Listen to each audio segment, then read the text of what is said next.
kids drop off at daycare. That's fine. Different schools. Yeah, I'll go to the new. You'll fund it. So eventually, we might get a streetcar to his house. I know. We are.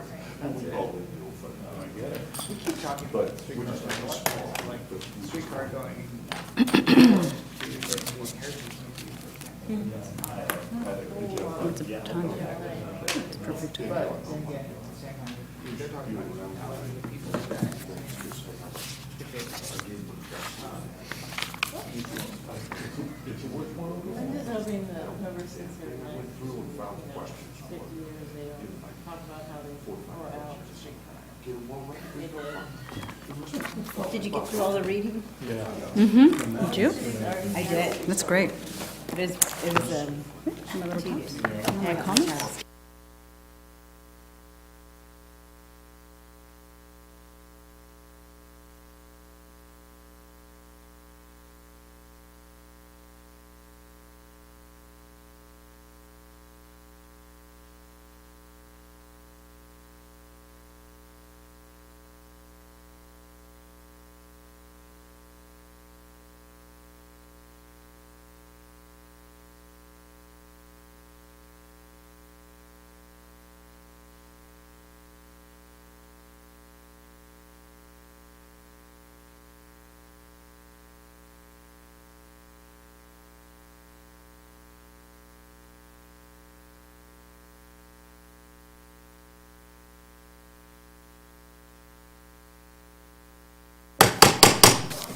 Good evening and welcome to the September 15th meeting of the West Sacramento Planning Commission. We will start with the Pledge of Allegiance. Ms. Ibrahimi, would you please lead us tonight? Ready, salute. I pledge allegiance to the flag of the United States of America and to the republic for which it stands, one nation, under God, indivisible, with liberty and justice for all. Thank you. Tonight's agenda is available on the counter, along with the white request to speak cards. The request to speak cards should be completed and turned into the clerk on my right prior to the completion of any staff presentation. And for those speakers who would like to speak on items not on the agenda but within the jurisdiction of this commission, please write item A on your card. Or if you wish to speak on a specific item on the agenda, please write the agenda item number on your card. All speakers will be limited to 3 minutes, and you can track your time by monitoring the clock on my right. Speaking in public may cause some individuals to feel uncomfortable, so everyone is asked to be professional and respectful to all speakers. Please note that this meeting is being recorded and televised, so all speakers, in order to be recognized, must be called on by the chair and come forward to the microphone, and please state your name for the record. Today, we have one public workshop presentation for tonight's meeting. At this time, we will take up presentations by the public on matters not on the agenda but within the jurisdiction of the commission, and I don't have any. So we will move to correspondence and staff communication from the Planning Commission. Secretary, Mr. Tilley, do you have anything for us tonight? No correspondence at this time. Okay. Is there any disclosure of ex parte communication among commissioners?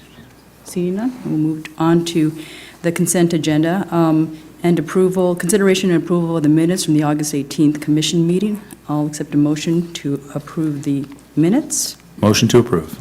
Commissioner Sternfels moves, and second. Sure, I'll second. Dr. Kelcher seconds. All in favor signal by saying aye. Aye. Aye. Any abstentions? One abstention, 2 abstentions. And, okay, this motion passes. Next, we have on our regular agenda item, the public workshop on the General Plan 2035 draft policy document. Mr. Tilley. Yes, thank you very much, Chair Guerrero. I'll present this item here tonight from the podium, if you don't mind. I have a PowerPoint here, and my hope was to walk you through the major concepts in each of the policy elements. Most of all, not all of this has been to the Planning Commission over the last, several months, but tonight we want to really consider the policy document in its totality as we're starting to, near the finish line for our General Plan 2035 efforts. So we can discuss the policies in each element as we come up, or we can do them all at the end, whatever your preference would be tonight. Okay, so I'm going to ask for some feedback among the commissioners. So we have it, I think, we have it in different parts. Is that what you are referencing? Well, I was going to really kind of go through each element. Okay, in each element. Each element is part of the presentation, sort of following the way it's outlined in the staff report. I recognize that the policy document itself is lengthy. Yes. But we have looked at it, the different elements individually over the last, several months. Right. And so my hope tonight is to really consider the general plan the policies in its totality. The general plan needs to be internally consistent. And so we really want to think of it as a group rather than sort of individually like we did at the last workshops. Okay. So just, if you want to take up any comments or feedback then among the different elements, or do you want to just take it after all together?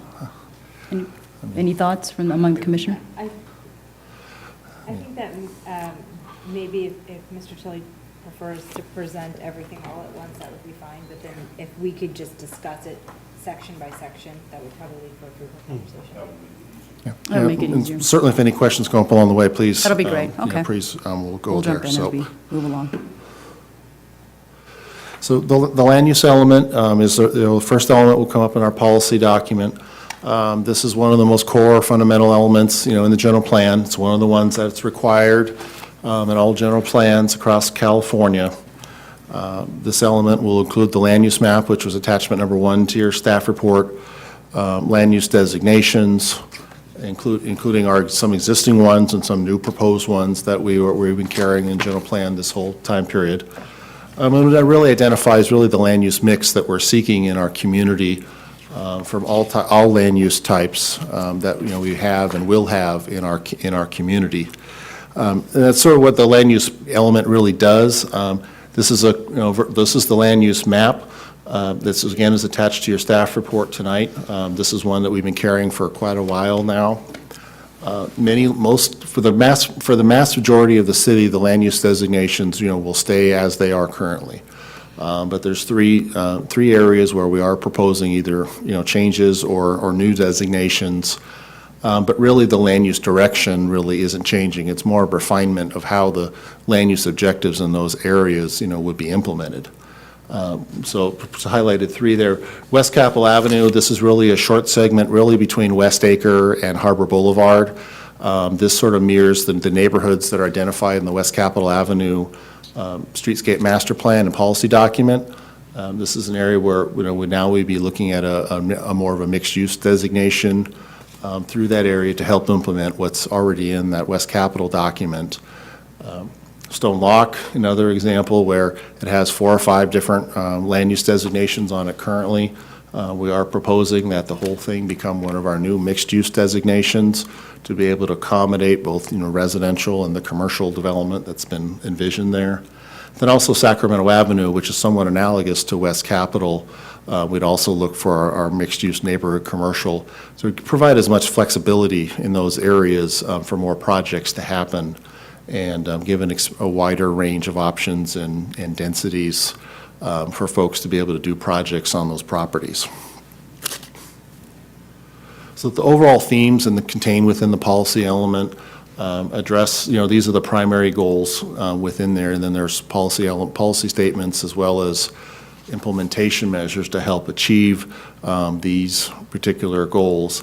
Sustainability is really a theme that runs throughout the general plan that is most evident in the land use in terms of what our land use will be in terms of a lot of mixed use, a lot of infill and refill, and compact transit-oriented development, which is where most of the growth we anticipate will occur in our community over this horizon. We will continue to have certainly commercial centers, new and more mixed-use areas, but still maintaining our industrial base, which has really been the core in our community for many decades, and then still provide for parks and open space to help support some of the objectives and the other policy elements. Urban structure and design is an element that we have currently in our general plan that we've been maintaining. This provides some broad guidance, particularly at gateway areas and along the waterfront and streetscape. This meshes well with the land use objectives in the land use element, and that this gets into how some of those land uses, the forms that they would take. It's still fairly broad, and we do have more detailed design guidelines in some areas of the community, and we would hope to do more of those over time. But this provides that broad level guidance that gets us there, and this has been something that was a very important element, particularly in our original general plan when the city was just getting started.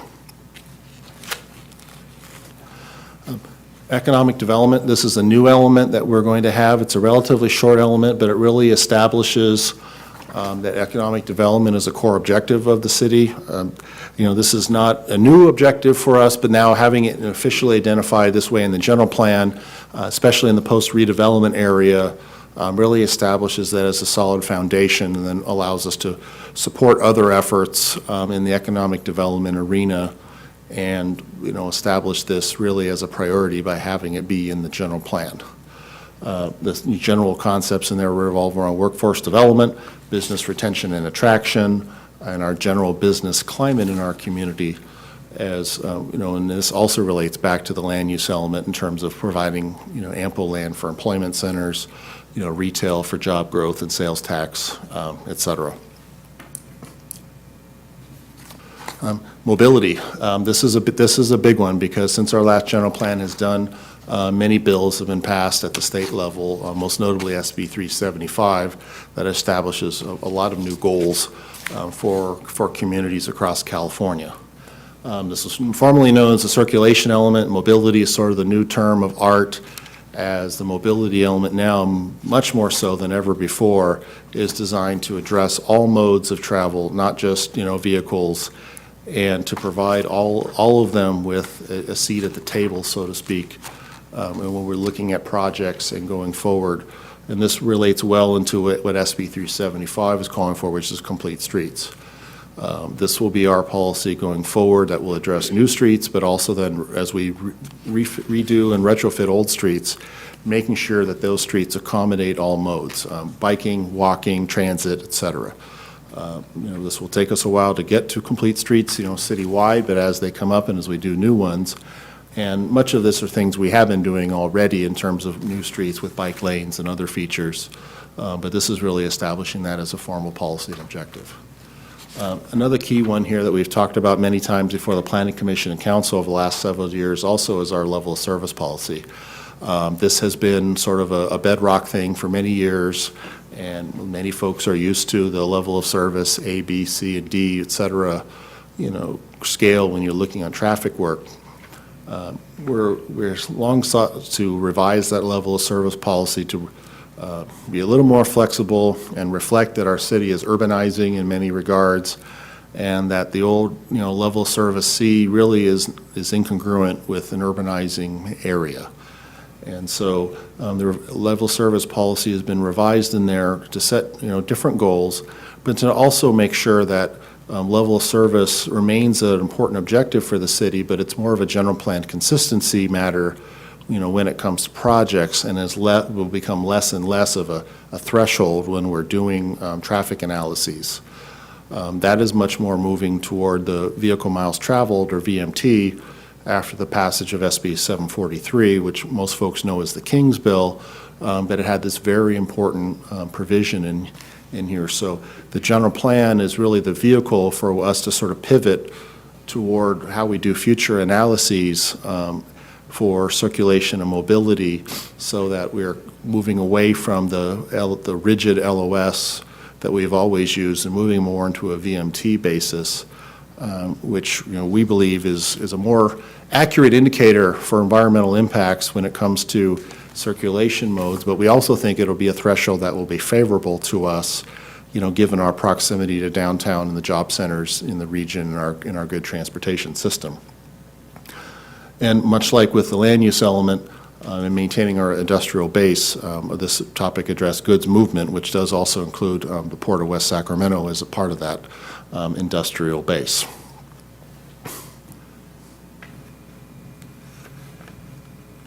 Public facility and services, this is another important one. It really addresses our infrastructure in our community and how we'll do infrastructure improvements to help support the land uses that are in the land use element and proposed through the general plan, particularly as it pertains to our smart growth objectives. We need to have our infrastructure, support the land use objectives that we want to build as we spend our money through the capital improvement program. So the overall themes, it does establish that, we will have a capital improvement program, which of course that we do, but now this provides that framework for it. It addresses all of the backbone needs that we have in our community from a utility standpoint, solid waste, but it's also now starting to move into newer areas that are important from a utility standpoint. That used to always be things like water and sewer and drainage. Well, now utility really means broadband.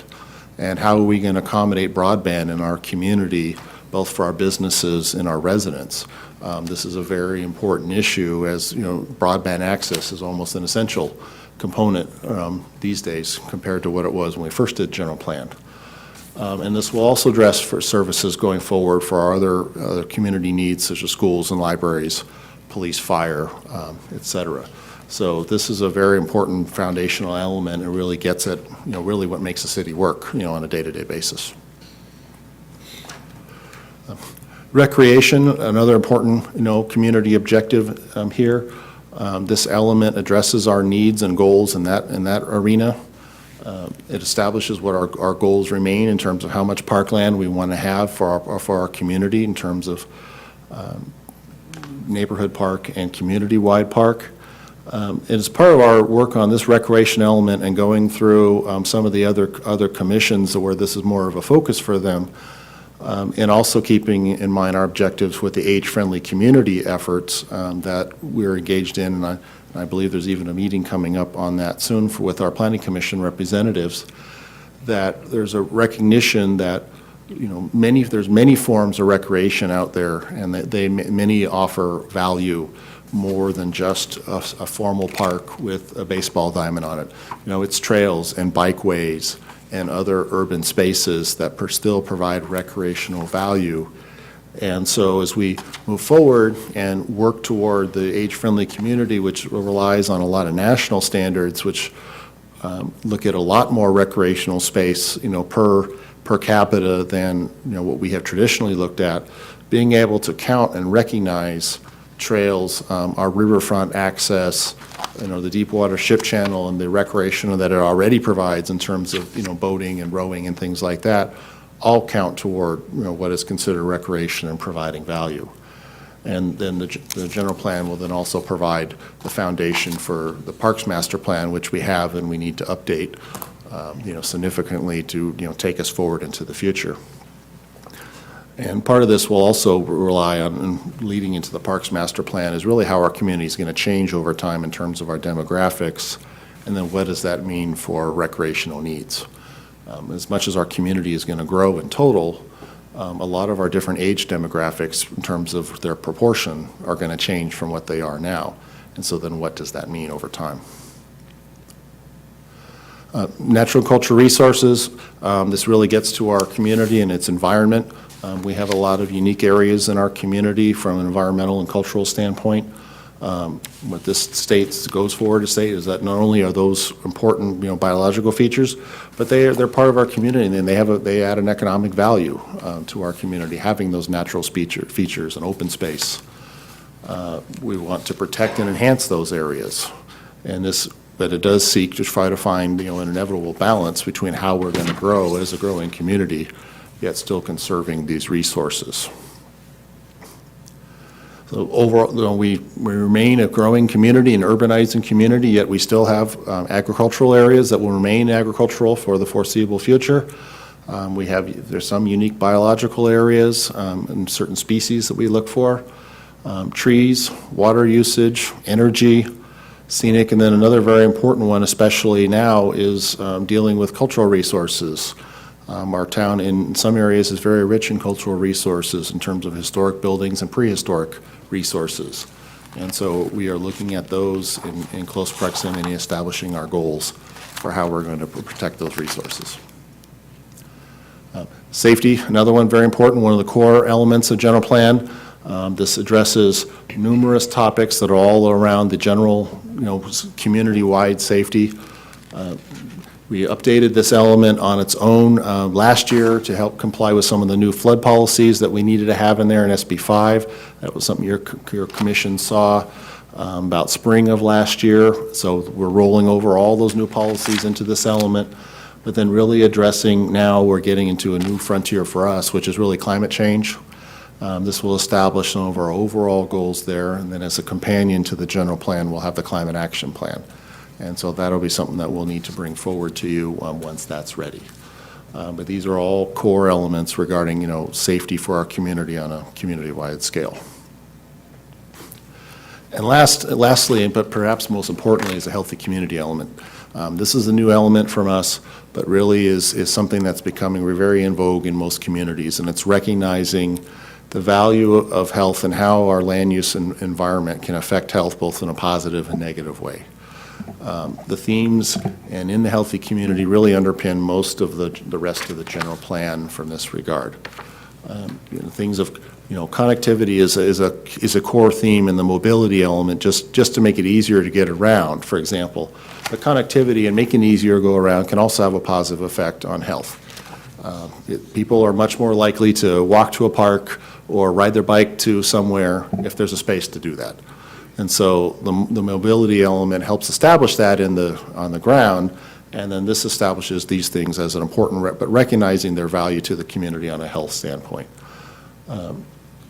It just definitely gets into some areas that are definitely not land use, but they relate back to that in terms of the overall health of our community, affects our economics, and it affects our community in so many ways, and both positively and negatively depending on how we go. So this is a new element. I think it's one of the more exciting ones and important ones for us to finally, knitting health and development together, because there is a relationship between the two of them. So our next few steps, coming up is the EIR is still on the street. Comment period runs through this coming Monday, September 19th. A few comments have trickled in already, but they tend to come in toward the last minute, so we're anticipating at least a handful more before that closes. I'll be doing a similar workshop on the general plan policy document to the council next week at their meeting. And assuming both tonight and next week go reasonably well, we'll be coming back to you hopefully at your October 20th meeting and seeking a formal decision, which will be a recommendation to the council. In between now and then, we'll prepare the final EIR, which includes the responses to any comments that we get, any errata that we need to get in there, and then we'll bring a package to you hopefully for action on the 20th of a recommendation to council on the policy document, the land use map, and the EIR. So with that, I will close my presentation. I'd be happy to answer any questions you may have. Thank you, Mr. Tilley. At this time, we do have a request to speak, and just asking the commissioners if you would like to provide any feedback now, or wait till after the I'll wait. wait. Okay. I'll open up the public comment, the public hearing for public comment, and we have Pat Flint.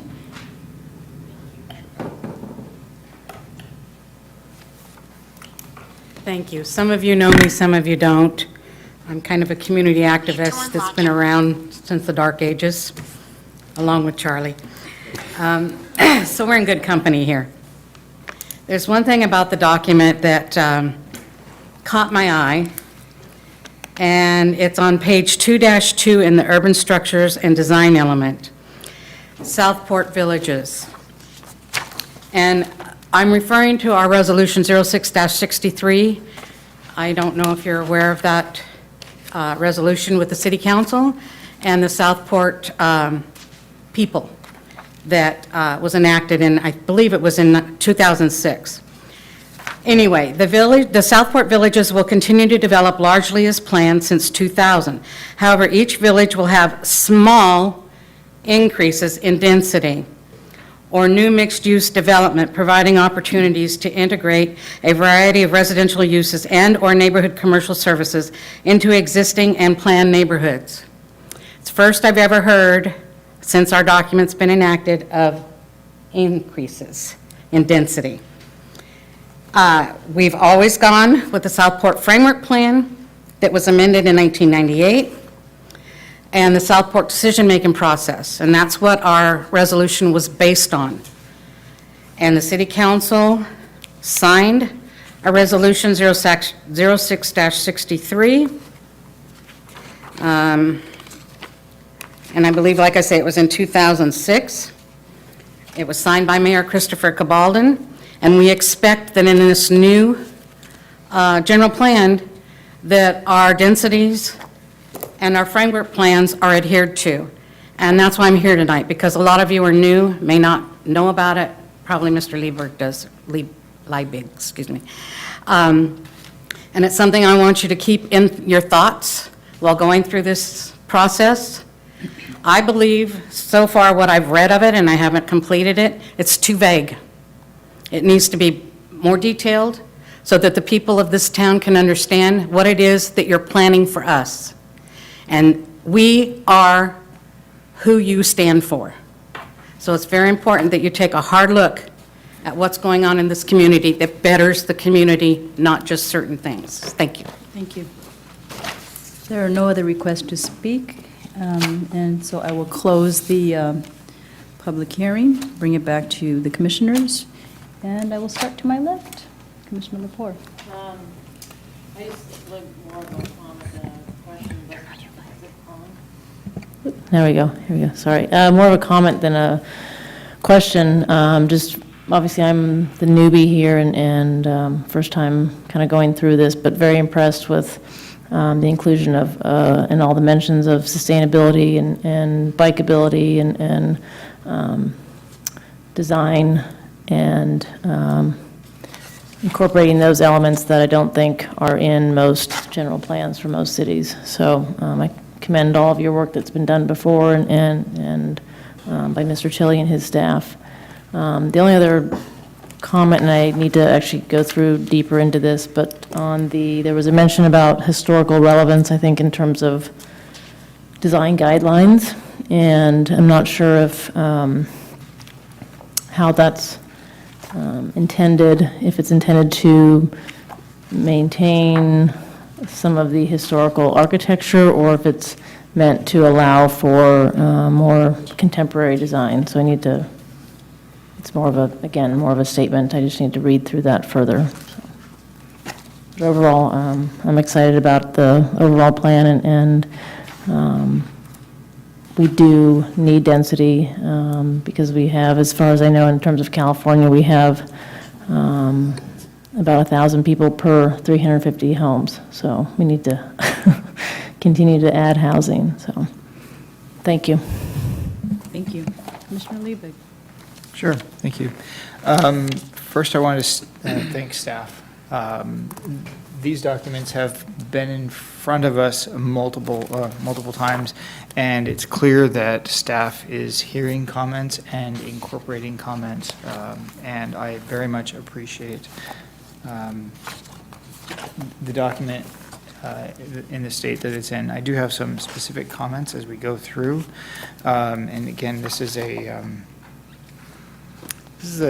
type of document. It's just it's outlining our goals for the city. There aren't details in this document. Specifically, it's not designed to include the details. It's designed to guide us in our policy making and set forth goals. That said, I think it's a very strong and informative document, and emphasizes policy decisions that we will be encouraging in the future. I'm not sure if we want to go into, I'll wait on my specific comments if we go chapter by chapter, Madam Chair. Yes, we can go chapter by chapter. Okay, I'll hold off on my specific comments for that then. Okay, that's good. Thank you. Dr. Kelter. Thank you. Thank you, Madam Chair. I appreciate Ms. Flint's comments about the framework for Southport. There's a lot of good thinking and historical context that goes into that. Looking, though, at the concept of internal consistency, as Mr. Tilley discussed it, it's hard in this day and age to see the original framework coming to pass, especially the parts about each of the 6 individual urban villages having their own shops, schools, daycare, parks, etc., and that there will be light rail introduced to relieve congestion on Jefferson. Those today don't seem possible in the economic environment we have and in the light of the focus on ameliorating climate change that Mr. Tilley also talked about. So I think we're going to have to figure out how to make that work. When I look at the land use patterns proposed along Jefferson and see that this largest major arterial in Southport is intended to have rural residential along a stretch of it, which is arguably within walking distance of the largest commercial center in Southport. Hard to imagine how keeping that way of thinking is going to support the kind of transportation infrastructure that folks who live in Southport are going to need to be able to get in and out of there on a daily basis without crawling through traffic. I don't have a magic answer to that, but it's obvious that Mr. Tilley and the staff and the consultants have done a great deal of marvelous thinking about this general plan, for which I'm very grateful and very appreciative. I think this part of it is going to be one of the trickiest to make work, and I don't think we can take the time in this iteration of the plan to drill down into it and see what we think is going to work and what we think isn't going to work anymore. But by the same token, I know it takes 10 miles to turn around an ocean liner, but that only starts when you start turning the wheel. So I think in one of these years, we need to start turning the wheel and find a direction that can make Southport work the way it was intended to work and still comply with the new laws and standards and the new economy that have emerged since 1994. I guess that's the thrust of my comment. Thank you. Very good. I'll go to my right. Commissioner Moore, yes. I want to tell you that I thought this document was, the policy document is probably the biggest, most invigorating document I've read in a long time. It was kind of a raw document saying, come on down to West Sac, we're a place that you would like to be. And do I have a couple of comments about it? Yeah, I do. But do I think in general this was one of the better documents I've ever seen out of our city? I think it really was. Because I think it truly, the policy document talks about what we were looking for and what we envision our city to be. And I think we envision our city to be a great place to live, work, and play. And I think you accomplished that in this document. And I think I'll just, on my comments, the couple of comments I have of the document, I'll just wait till we start going page by page through it. Okay, thank you. Commissioner Sternfeld. Yeah, I actually will be super brief because I largely concur with the comments of my colleagues and appreciate all the hard work that's gone in this to date. I know we've been looking at pieces of this for years, and it's great to see you guys working so hard to bring it to the finish line. I commend you for all the hard work that's gone into that. David, if you wouldn't mind, Mr. Tilley, excuse me, opining on, you've received so much feedback on the different elements And like Commissioner Liebig said, a lot of that's been included, particularly from our standpoint, in the document in front of us tonight. Is there anything that stands out to you that maybe wasn't included, or that, the city's still considering at a staff level, or gave you pause that, you think might be worth sharing with us tonight as something to continue to think about? Well, I think the last major piece of the puzzle, it really is the climate action plan. And, that is something we are working on really as we speak, building off what was prepared some years ago now and was sort of given the thumbs up by the council, but, so much has changed since then. It's been one of the most rapidly evolving, topics that at least I've seen in my career.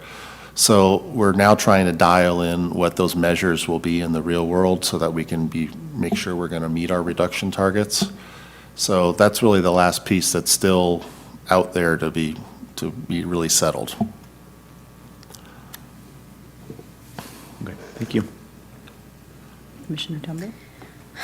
I thought this document was excellent. I know that we've seen pieces of it throughout the past year, and it was really exciting to see all of it put together, and just to see in one document the direction our city intends to head. And I really enjoyed it. It got me really excited to be serving the city as a commissioner, but also just to be living here and planning to raise my children here. So I really appreciate all the work that staff has put into this.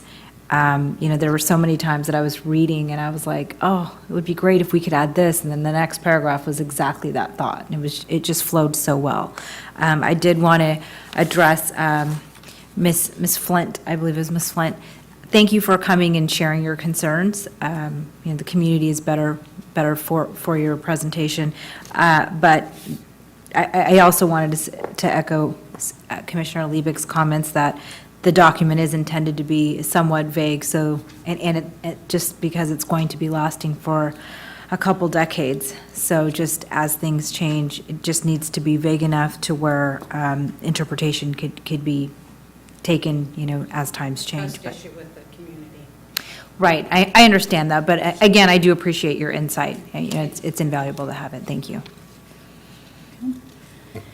And I also want to echo some of the points made by my fellow commissioners. Dr. Kelter's raised some interesting points about some areas in our city that have rural residential and variation of density in other areas and mobility to be able to get folks in and out of the city, as I found myself having a hard time getting back to Southport this afternoon in time to come back.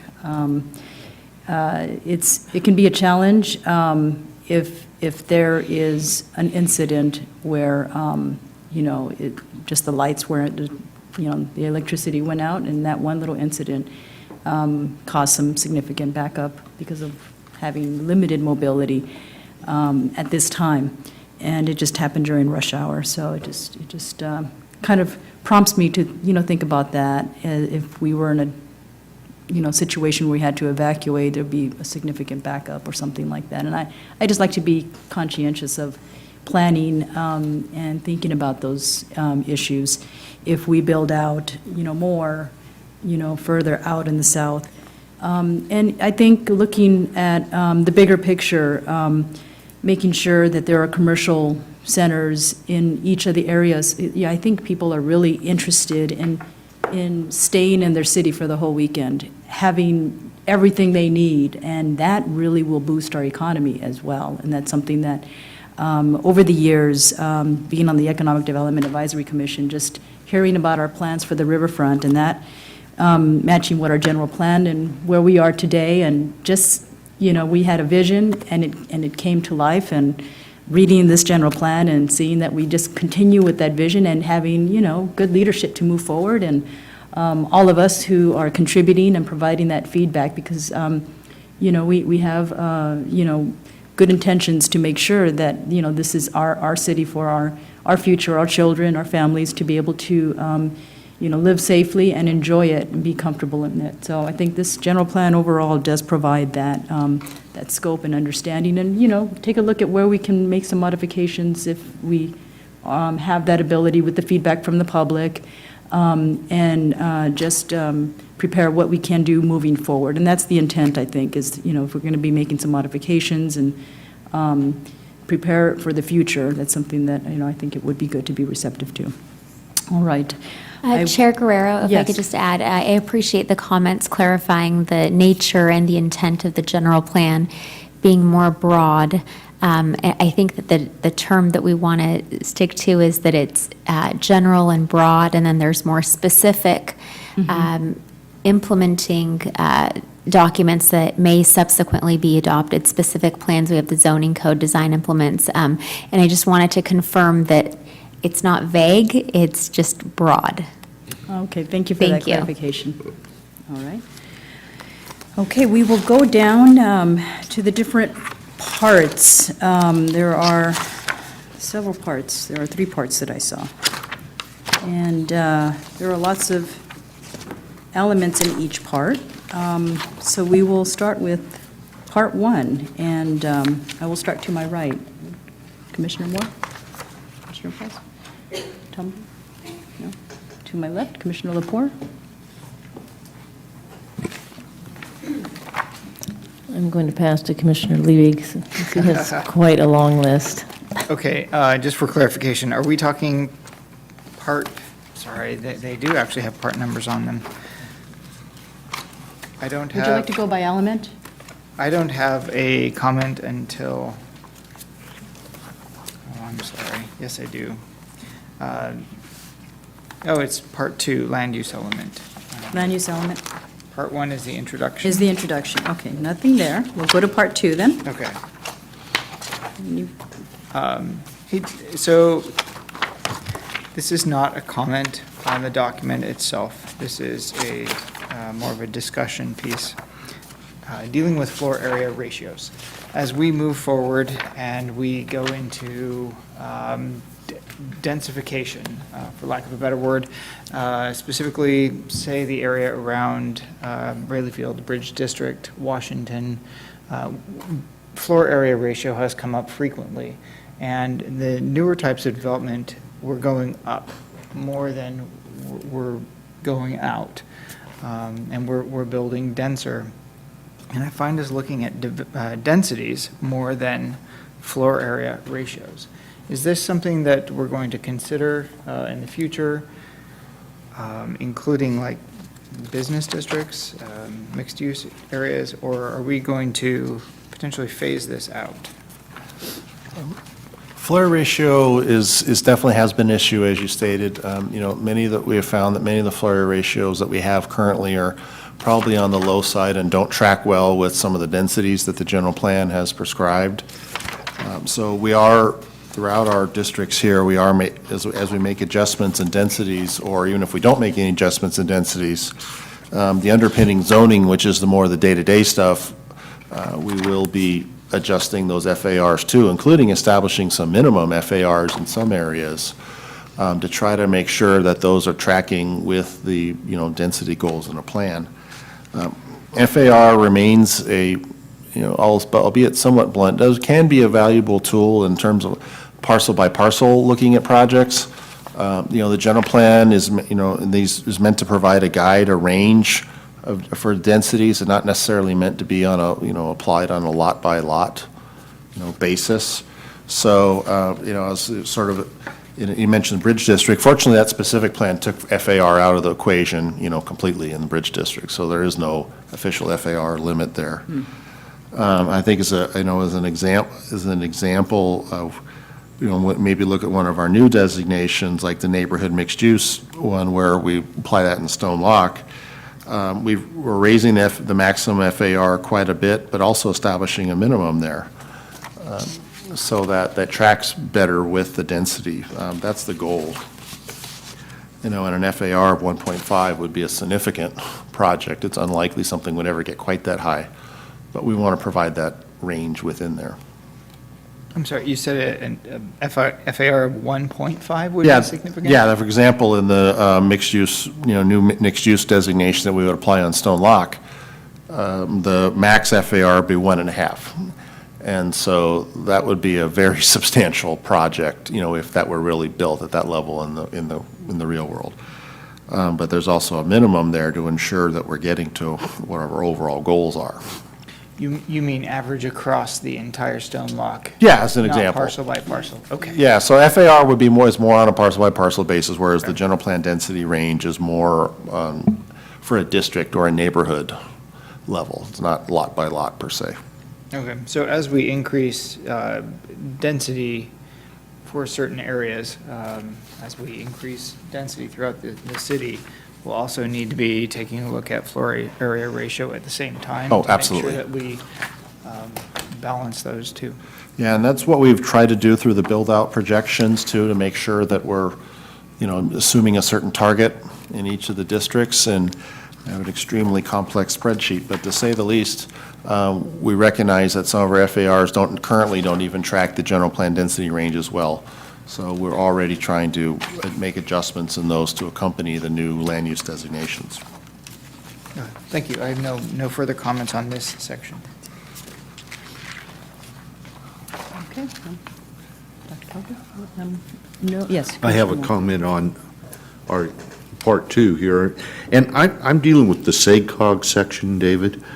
And, SACOG has some wonderful ideas, but that's not the gospel or the law that we have to go by. Is that not correct? They just have suggestions? Well, it sort of is and it isn't. I mean, we make our own decisions here, but. That was my point. And I wasn't quite reading that in this one page here on page 2-4. Okay, let me And back up to that page. We had gone through this a number of times talking about SACOG, as have many other cities in our area, and it's not one that we have to abide by, like they have the final say. We have the final say of what we put in our community. No, that is true, but to the extent that we follow the regional plans, the Metropolitan Transportation Plan, the Sustainable Community Strategy, gives us significant advantages in terms of being able to tier off their EIR, especially for climate change, keeps us eligible for project, funding, as we get substantial monies from SACOG every year for various grants on projects. And so it often can be to our advantage to be aligned with the regional plans. Well, I think we listened to them. I was getting the feeling by reading this page that whatever they said was gospel, and that's really not what our city has ever believed in. We believe that we listen to them as a guideline, but we make the final decision of what's best for our community. And that was I'd just like you to look at it one time and make sure that that's still I think that's our feeling. That's what I've always believed we've done in the past. That's what our council has said, our planning commission's always done. So it was just a comment. Okay? No, Commissioner Sherman-Fells? Chair, can you clarify for me, are we doing all of Part 2, or are we just doing? I think we should have first gone element by element, because all of Part 2 contains all the elements. Yes. I think we've pretty much covered, I think we're all covering all the elements now at this point, right? Oh, shoot. From everybody's point of view? sorry. Yes, that's okay. Yeah. So if you just, If we could go element by element, I That think would be that a lot might help easier. us all, Okay. if We'll possible. go element by element, so we'll start with the land use, that's the first one. And we'll start with the land use. So do you have anybody have any comment on that one? Okay, and then next is, let me go through this. And I did have some comments about, let me see, under the land use, one of the things I noticed in the approval of one of the developments was feedback that I understood was the impact it had on schools as we were adding another development, and that would have more children, in the environment. But there's just no way to add another school, or it would be kind of challenging. So just moving forward, I know this document mentions that, but it's just in the back of my mind, making sure that we, moving forward, it's not related to the general plan, just ensure that we have, like the Liberty Plan has plans for, developing a new school. And that's just, I think that's a great model. I'm going to constantly reference that model a lot because it's something that has the concept that we have in our general plan in mind. And that's just some comments as came in off the top of my mind as I was reading this. And that's my only comment there.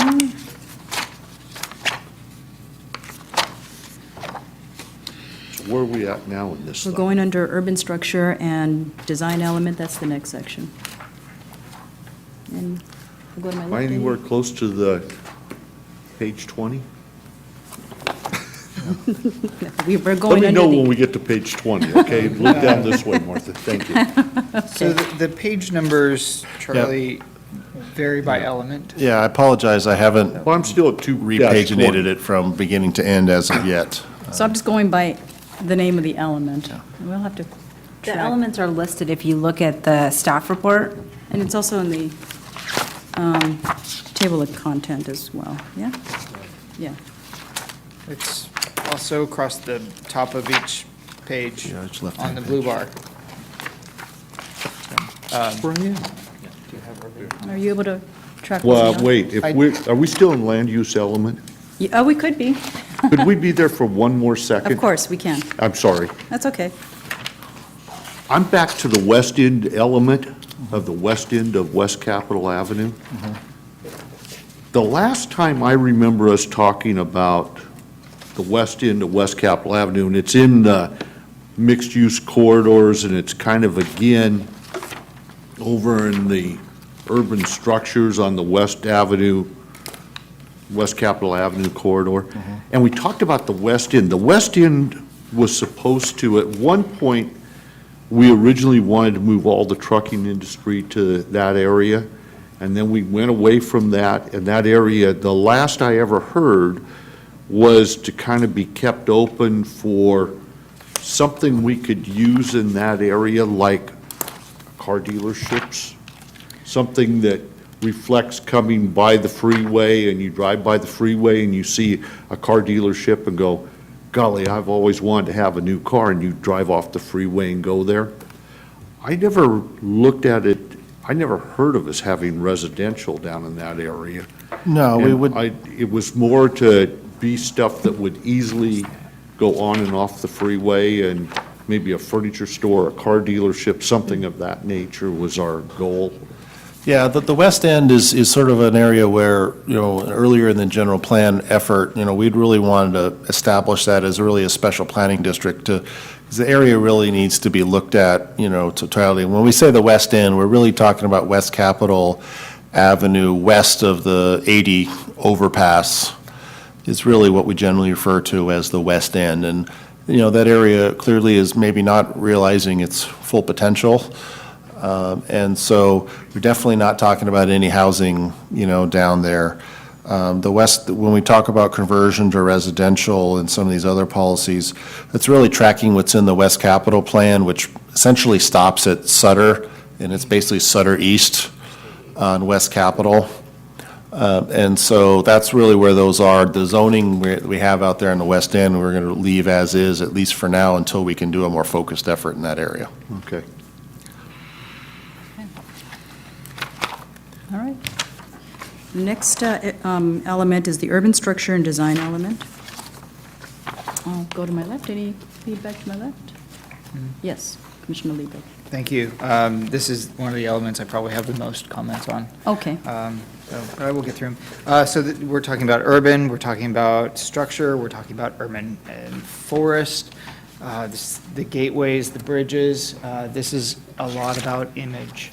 And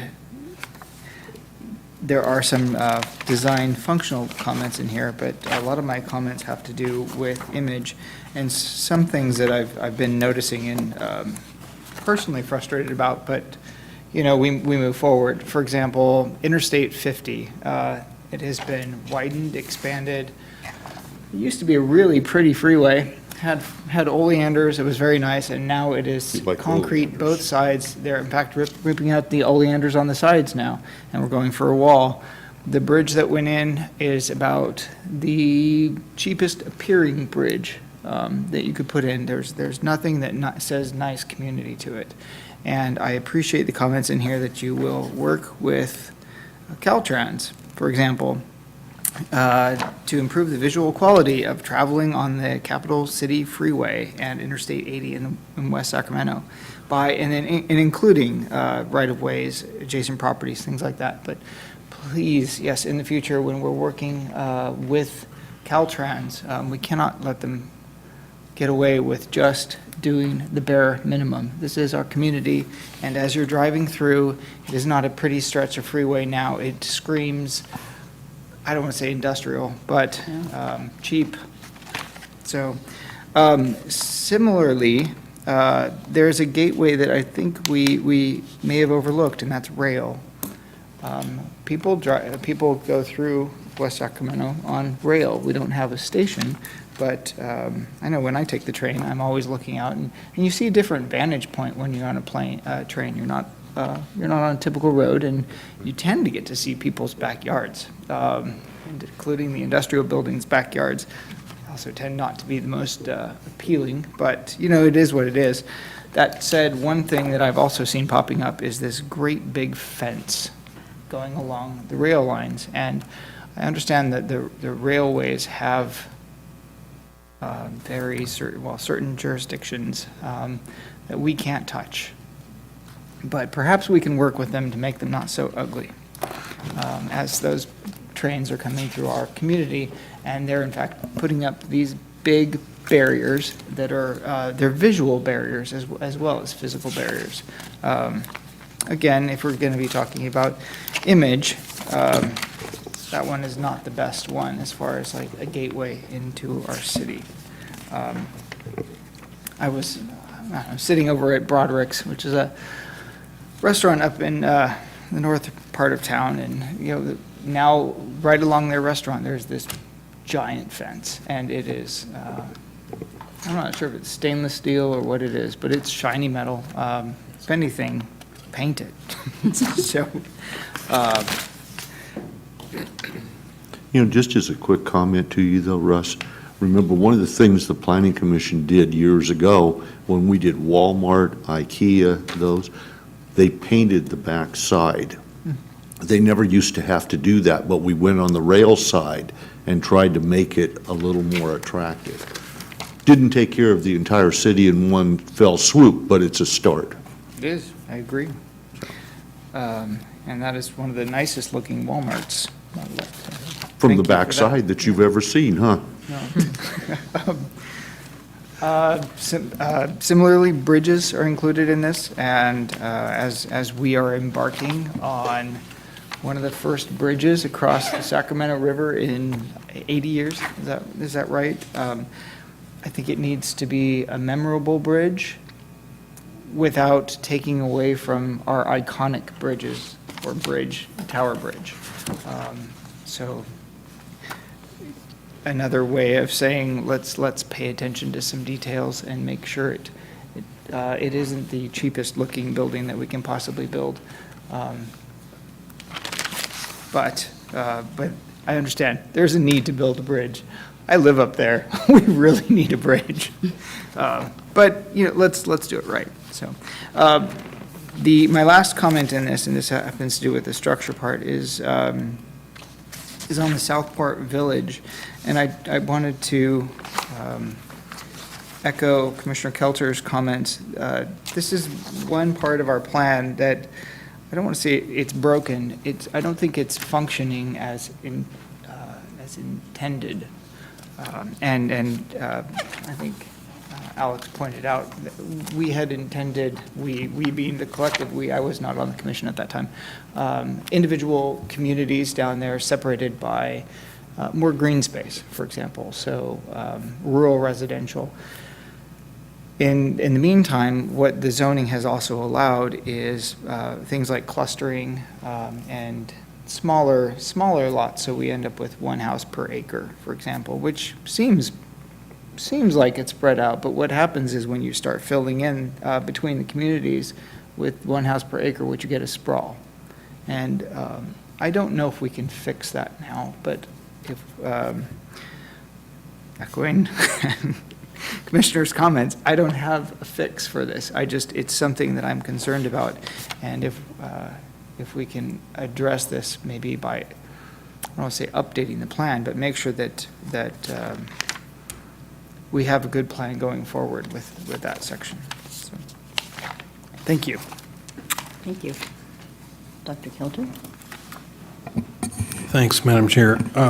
I just have one issue to mention, mainly to compliment staff for including the concept of tree canopies, particularly in UD 4.8, where it's specifically and explicitly mentioned about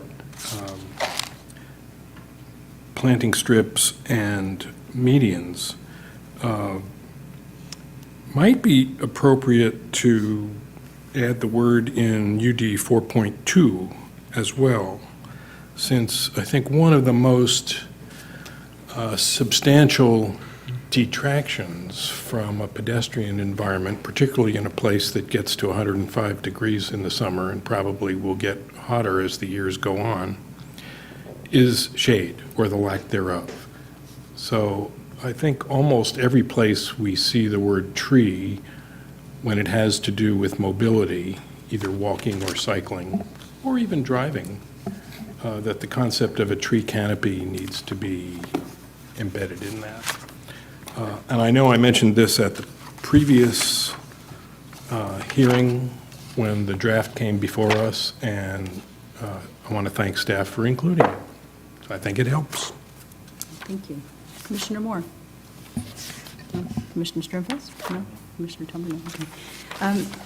Okay. I wanted to bring to your attention the same comment that Mrs. Flint brought to our attention. I actually circled that and was curious to know a little, just to provide a little more background by whoever each village, it's on page 2-2. Under the Southport villages will continue to develop largely as planned since 2000, because I live in that area, so I'm just a little curious to know what the planning and what the thinking is. However, each village will have some small increases in density or new mixed-use development. Can you provide a little more background on that? What is the variation? Yeah, we have proposed to adjust the density ranges, in most of our residential land use designations. So Southport, which is large, in the villages, which is mostly single-family residential, the current maximum is 5 units per acre. And so we wanted to provide some more flexibility, actually just raise that to a maximum of 6 units per acre. It doesn't mean that people would necessarily build at those densities, but it would provide that broader range. And then, the other villages in there, they have a fair amount of what we call medium density residential, which now is 5 to 12, 5.1 to 12, excuse me. That would be just adjusted now to have a base of 6. So these are relatively minor increases in the allowable range. It doesn't mean that people will build at those densities or have to build at those densities, but it provides a little broader range than what we have now.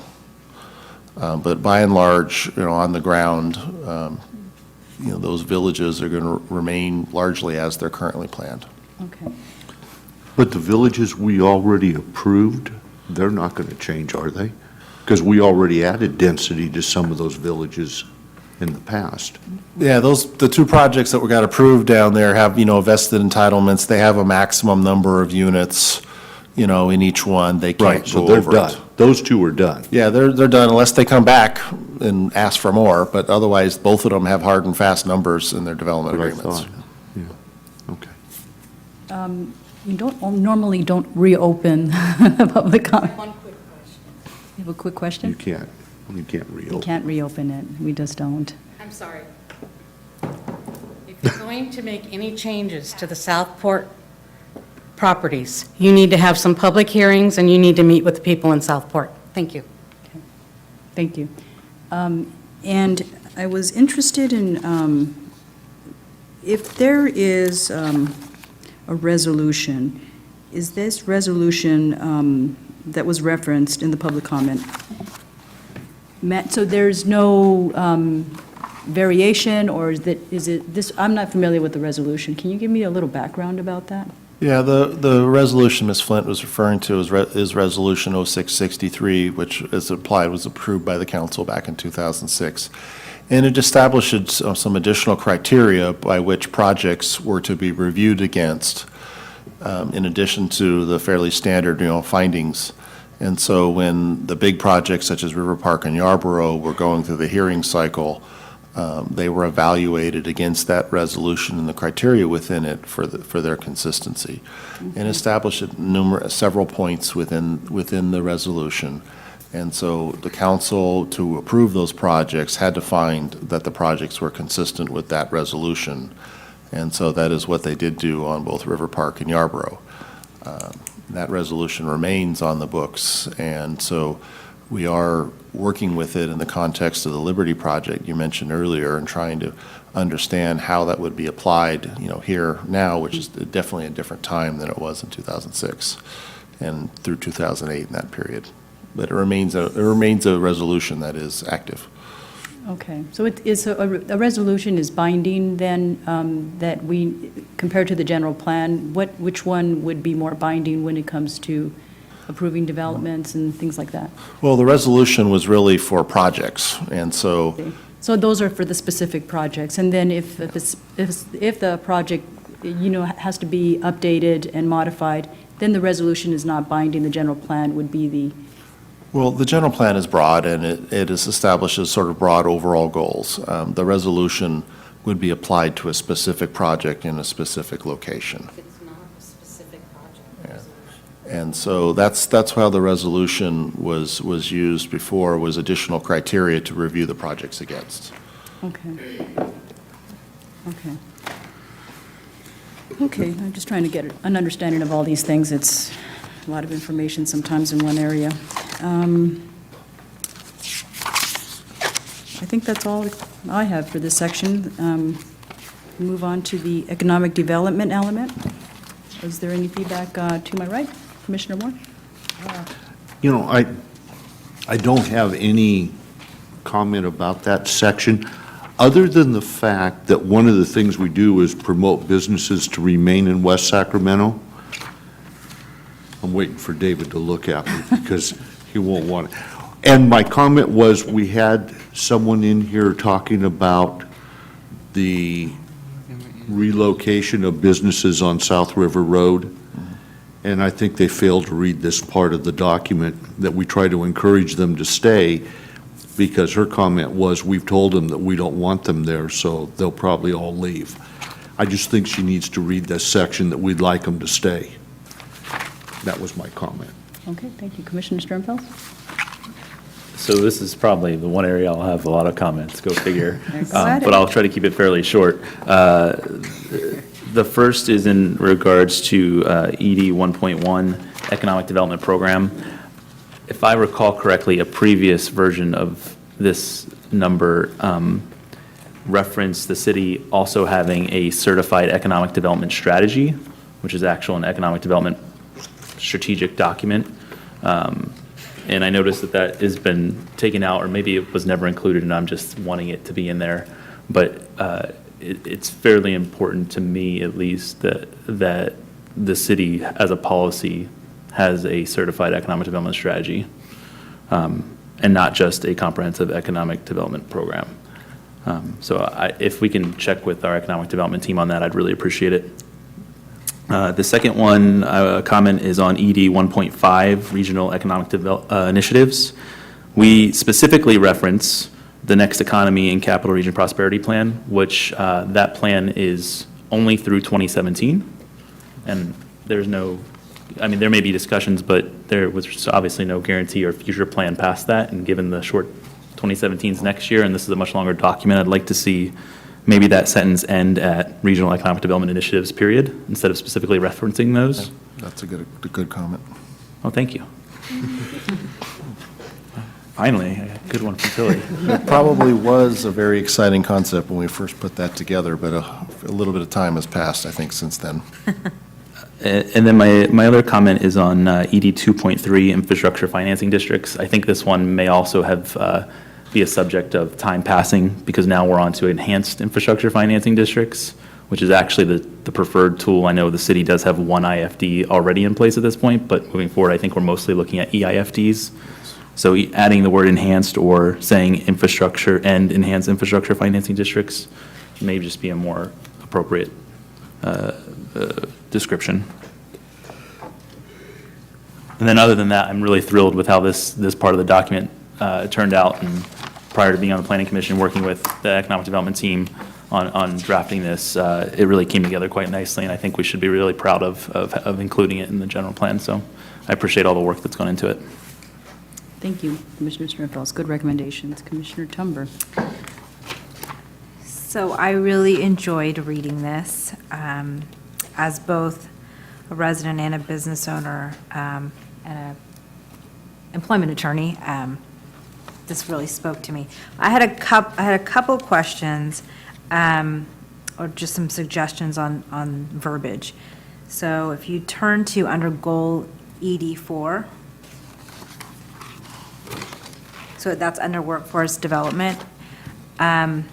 Section or paragraph 4.2 is titled Balance of Businesses. I thought this was a little bit confusing, and I'm not sure if this is what you intend to mean, but the sentence is, the city shall strive to attract and retain a balance of businesses that provide a full range of career choices from entry-level jobs to highly skilled jobs. So that makes sense as it stands, but I don't know if, in addition, it would be a different paragraph or added to this. I thought it might also be, we might also want to add something about how the city would like to attract variety of businesses, essentially to attract a variety of skills of employees. I'm not sure if that would work in that, but, so that was a thought on that.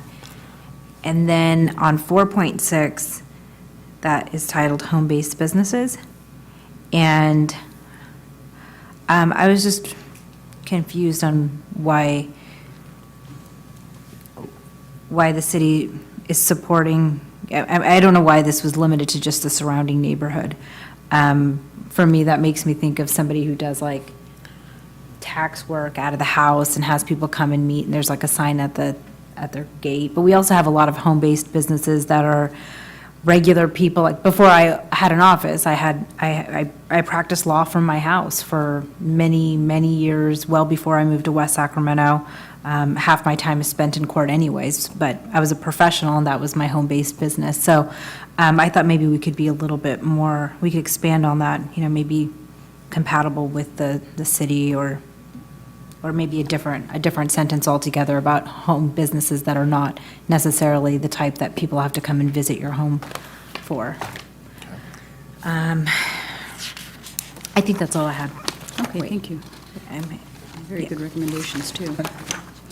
Yes. Can I provide a follow-up on that? I know that some neighborhoods actually specify types of home businesses that are allowed within the neighborhoods.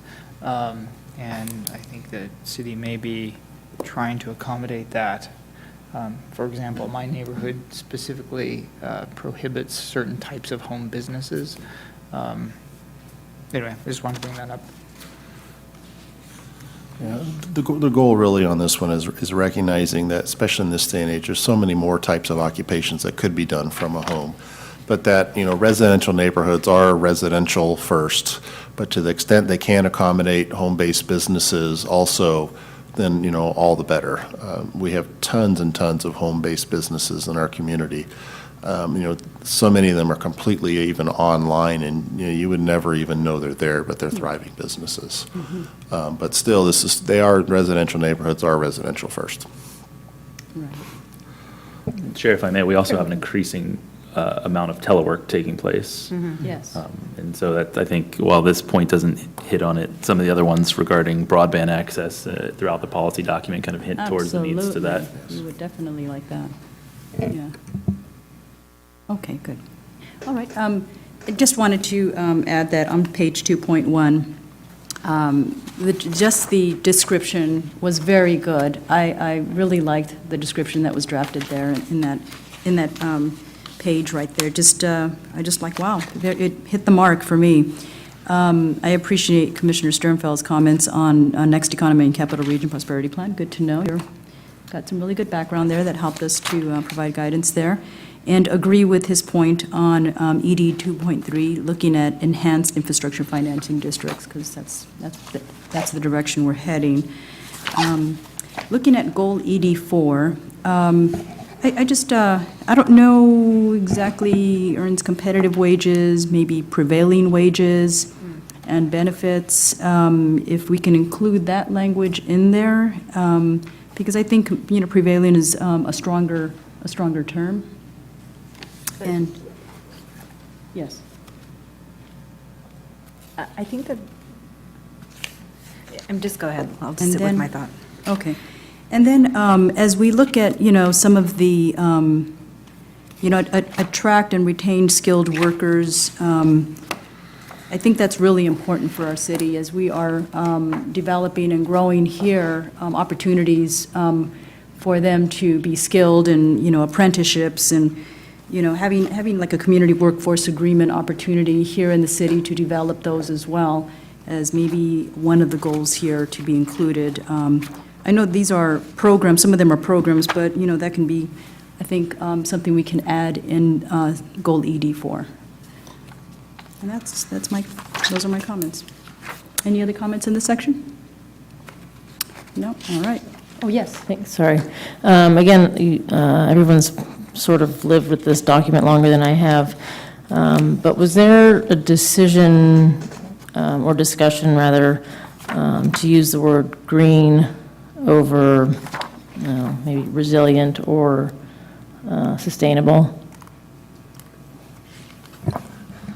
I think this is another example where, maybe perhaps the term of art has evolved a little bit. I don't hear green as much as I once did.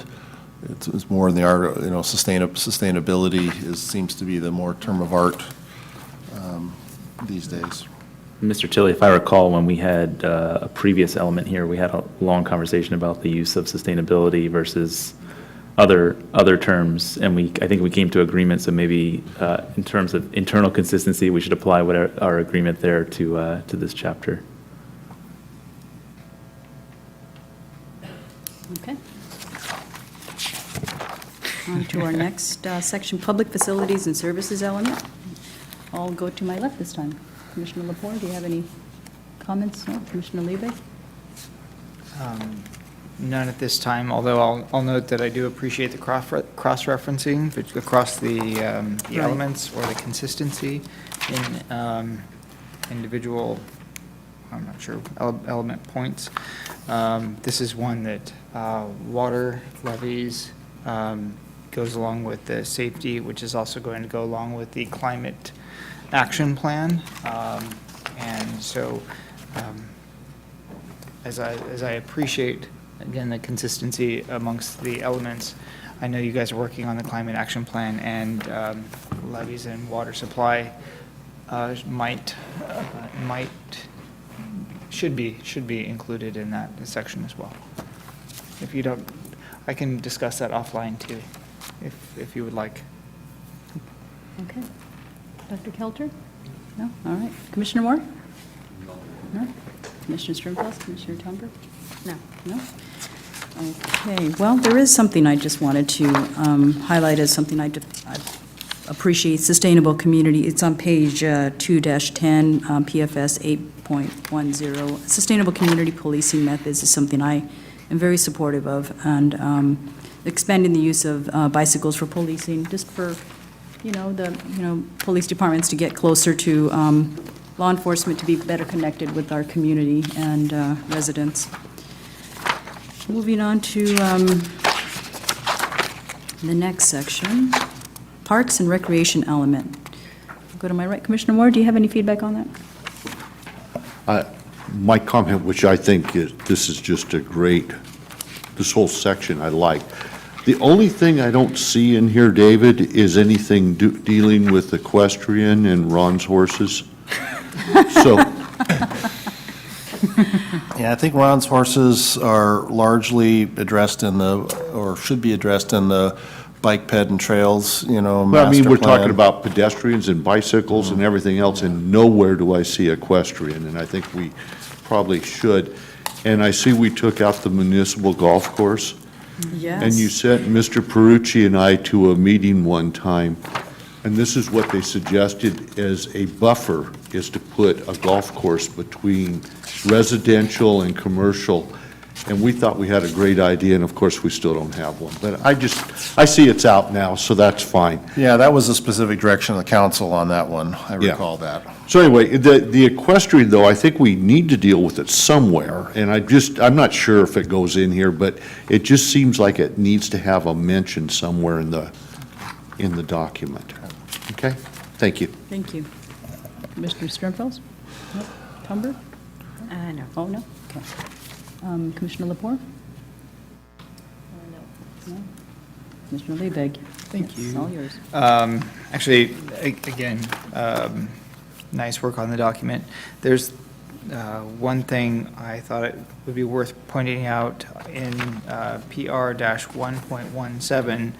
We assign high priority to funding and improvement, rehabilitation of parks in existing neighborhoods. What some of our older neighborhoods are lacking are parks, period. And this is why our job is so important. If you don't plan it right and you don't build it as the community is being built, you can't go back and build it. So what we have to do now to put a park into an existing neighborhood is find vacant lots. And hopefully you can put vacant lots together, and what you end up with maybe is a mini park or something like that. So for some of our older neighborhoods that are lacking features, maybe we can stay on the lookout for funding opportunities, as well as opportunities to put parcels together for neighborhood parks. Yeah, and that's actually exactly right, and that's actually what we have proposed to do in sort of the Washington sustainability effort, is identified some deficiencies in that neighborhood and then identified some additional park sites to have in there in the future. So that is something that we will endeavor to do in other neighborhoods as well. That's it. Thank you. Dr. Caltrip? No? Commissioner Tumber? Okay, so I did have something to say. I was kind of lost in the document. So we're on PR, right? So on PR 1.13, it says year-round use. And this is regarding that new parks should have shade and wind protection to facilitate year-round use. I'm not sure if this needs to be in the document or not, but I did just want to state that it would be great if the budget allowed to go back and, even on older parks, to add some shading.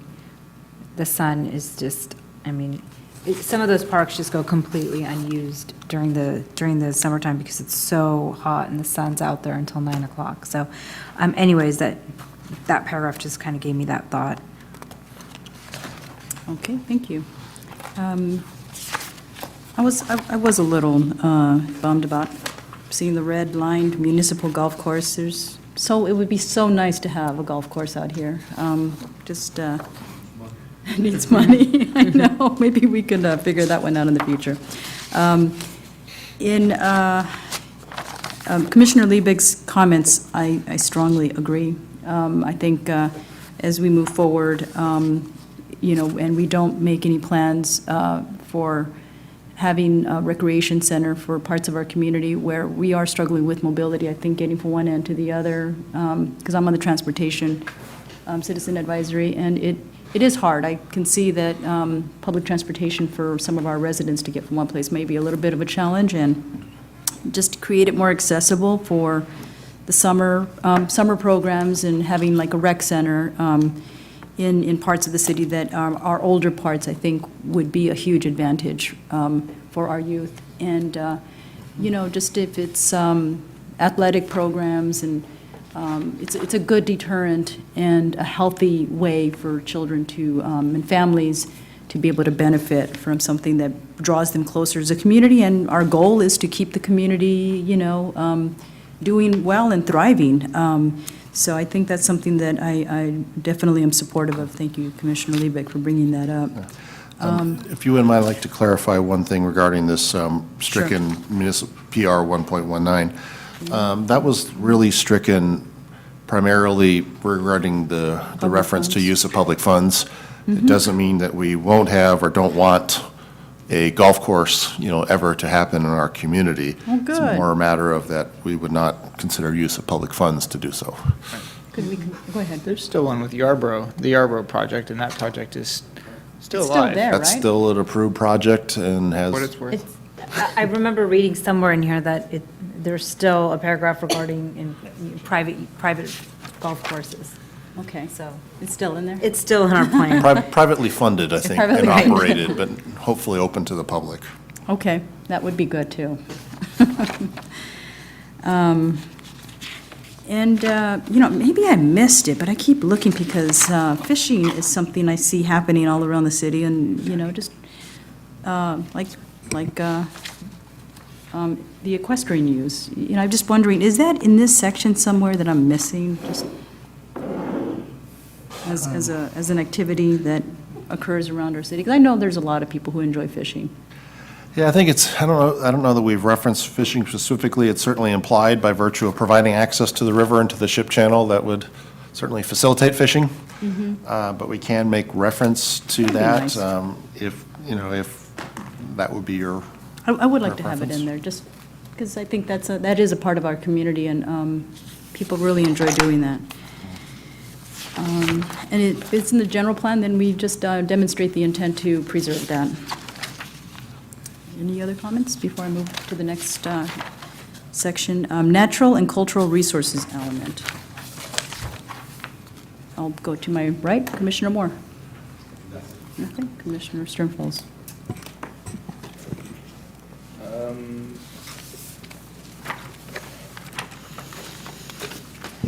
I apologize, I'm cross-referencing.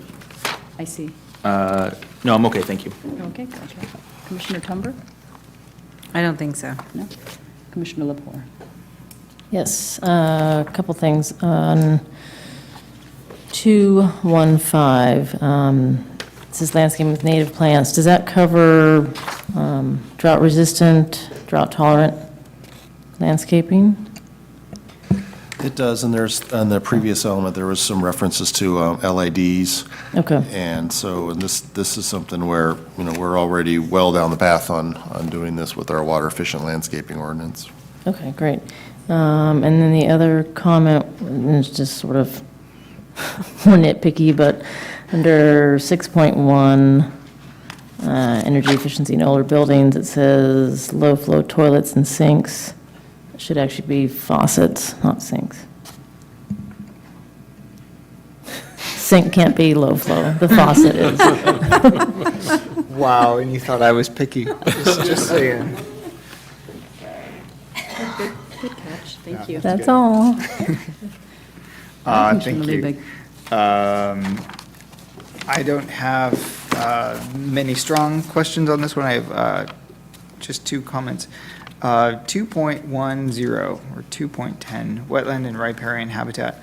This one, as much as I agree, I just want to, point backwards to something.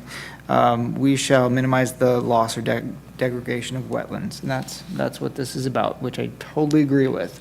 And just to keep in mind, we've also given direction that we could, or we would potentially fill in part of the turning basin in order to move the rail lines. So if we did that, you're talking about mitigation and creating wetland. And so please keep that in mind as we may need space to create a wetland somewhere to replace that area. I particularly like the Washington Lake, or Lake Washington, across from the port, as I think that could be enhanced as a larger park area. So, and as I think we've now sold our other mitigation property down in the Delta. I'm not sure about that, but there's the port. Yeah, that was the port. Well, this is the port. So, and so that was just a comment, just something to keep in mind. The other thing is, I have a question on street trees, NCR 3.9. How do we define street trees? Street trees are generally those that will be located in the right-of-way and are city-maintained. So these are city-maintained trees, so the city shall maintain city-maintained trees, okay. And we're not putting the city is not taking on the responsibility of maintaining trees within the easements or front yards, for example. No, front yards, those are homeowner responsibility. Most, like especially in Southport, most of the trees between the curb and the sidewalk are in the right-of-way and are CFD maintained by the city. Okay, thank you. That's it. Commissioner, Dr. Kelter. Thank you, Madam Chair. Mr. Tilley, thank you for NCR 3. Our neighbors across the river are kind of tearing their hair out over their tree ordinance, and the community is helping, and it's proving very difficult to find the common ground over there. I think this wording in this chapter is wonderful. It sets a great tone. It emphasizes the importance, and I think it will ultimately save us a lot of grief compared to some of the things our neighbors are going through. So thank you for this. It's marvelous. Thank you, Dr. Kelter. Any other comments this time? No? Okay. Go ahead, Commissioner Sternfels. For NCR 6.1, I don't know if the energy efficiency target we're setting there is current, but it may want to be something we go back and look at as energy reduction targets are constantly being increased, and 20% seems fairly conservative as a target. Mm-hmm. Yep, okay, good point. Thank you for bringing that up. You know, I just wanted to get back to, thank you, Commissioner Liebe, for bringing up the NCR-3.9. Some of us have small trees, and they will get big. And I've noticed in other parts of the city, those trees are huge, and they are like right against the curve, but not on the lawn of the resident. But, so if somebody's walking on the sidewalk, between the path of the tree and the resident's front lawn, the street, the sidewalk is like cracked because the roots, and because of our drought, it's getting worse. Things are just going to start elevating. Whose responsibility? Is it CFD's responsibility then for addressing that? Kind of depends on what neighborhood you're in, but typically the sidewalk in front of a home is a property owner responsibility. Oh, it is, okay. The city has had a sidewalk repair program over the years. I don't know that is still something that is operational right now. But that is something we do identify, because obviously trip hazards and things are very important, and we want to try to get those rectified. But not all what we call street trees are necessarily city maintained. It does depend on in different neighborhoods where they're at. Mm-hmm. Okay, then that's a good answer to know. Okay. Thank you very much. And I just want to add that on page 2-10, the consultation that's highlighted in yellow, I really appreciate that comment there very much. I think it's extremely important for our stakeholders in that this covers. Next section is the mobility element. I'll start to my left, Commissioner Lepore. I just had one question on M312. It says the city shall encourage developments and street systems that support the safe use of neighborhood electric vehicles. What was the intent with the word safe? And is there another section that I may have missed that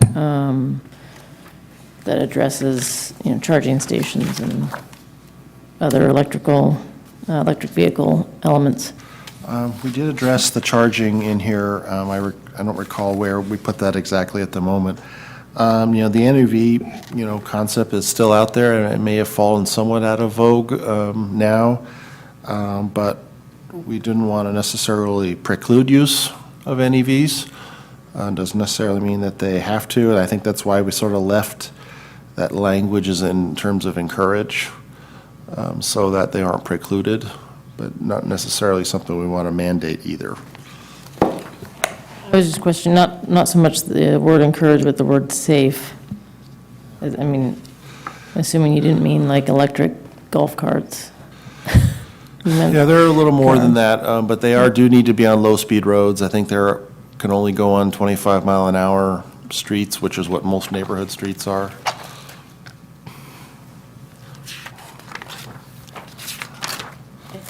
Thank you. Commissioner Lieber? No comments. Dr. Kelter? Commissioner Moore? We are in the mobility one. I just want to make sure I'm on the right page. Is that the here. section you wanted to? Yes. You know, Mr. Tilley, I'm glad you asked me this question. You don't remember him asking? a question? I know he didn't. I'm at 7.5, reduced parking. And of course, I think that we need to have parking.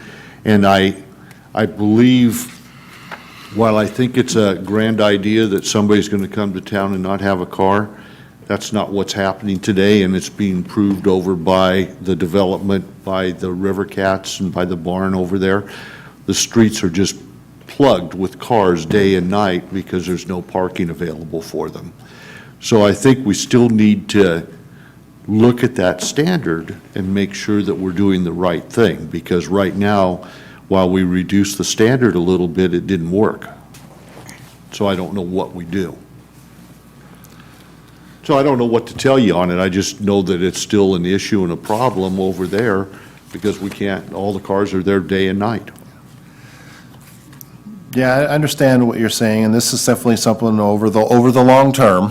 That's right. As the general plan, encourage everyone to think of the general plan over the long term, that as our, development patterns densify, we get better transit, we have the streetcar, that as these things come along, and to support them, we should be looking at how much parking we actually require as warranted over time. It's not something we'll do tomorrow, but And over time. I totally agree. I think the thought's there, but today it's not working. So we still have to figure out what we're going to do in the meantime. And that was my comment on it. Thank you. Dr. Kelter? Yes. Appreciate your comment, Charlie, and I think part of the problem we're having right now is that the residential development is pretty far ahead of the commercial development, so there's no place to walk to yet. And so people feel like they have to drive. But I know when I moved into Ironworks, we became a one-car family instead of a two-car family, and I know some of our neighbors have done the same thing. So I don't know that it's not working completely, but I appreciate your comment. Ironworks It's gonna might be take some working time. a little better. I was just talking about the one development there, in particular that I saw. And I haven't driven over in Ironworks to find out. But I understand what you're saying. I think people will eventually do that. It's just not happening at this point, because at this point, our streets are still plugged solid with cars for people, and whether it's day or night. You can drive by at 10 o'clock at night or 10 o'clock in the morning, and there's cars out there, and that's not what we envisioned, so we have to deal with it. Thank you. Commissioner Sternfeld? Commissioner Tumber? No comment? Okay. And yes, I just had a few comments on this particular section, things that I just am very supportive of. Looking at bridge carrying, building bridges for the southern parts of our city so that it will enhance mobility for cars that need to get in and out, and also for safety reasons, to ensure that if there's an evacuation, not that we anticipate that, but it just helps for the sense of, those that are even, we're building out, that those that are even moving in there, that they have, just increased access to getting access, out of the city and reducing our gas emissions. I know that's going to be a heavy lift in looking at our neighbors. but maybe it's possible. I'm optimistic. And looking at the transportation impact studies and planning efforts, I think the M1.5 and 1.11 are very important as we look at expanding in our city. And also, on a continuous effort, as we are seeing, some things we need to modify, if we needed to make some adjustments, to continue with our transportation engineer department, looking at, maybe we needed to tweak something because it's not working, and, just a corner, people are moving too fast, there's too many accidents, just constantly maintaining and upgrading as we move forward, because it may be required. And seeing things happen that maybe we could improve to maintain safety in our community. And those are my comments for that section.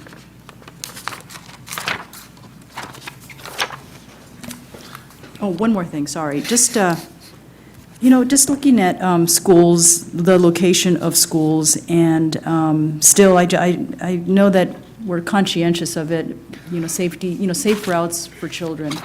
There was a time when we had school bus transportation, and then, pulling those back.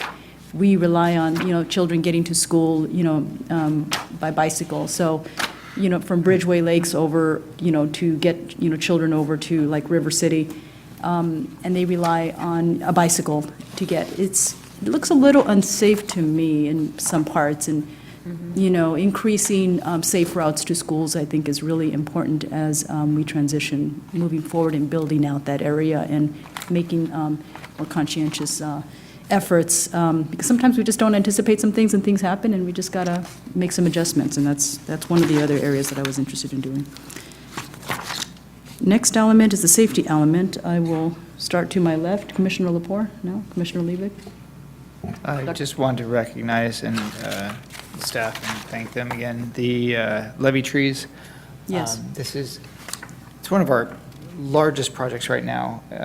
It's probably the largest project is redoing our levees, and the vegetation on levees are important. They're important for habitat as well as for recreation. If you consider trails, shading is it's very nice to have shaded trail. So I appreciate the city recognizing the value of those trees,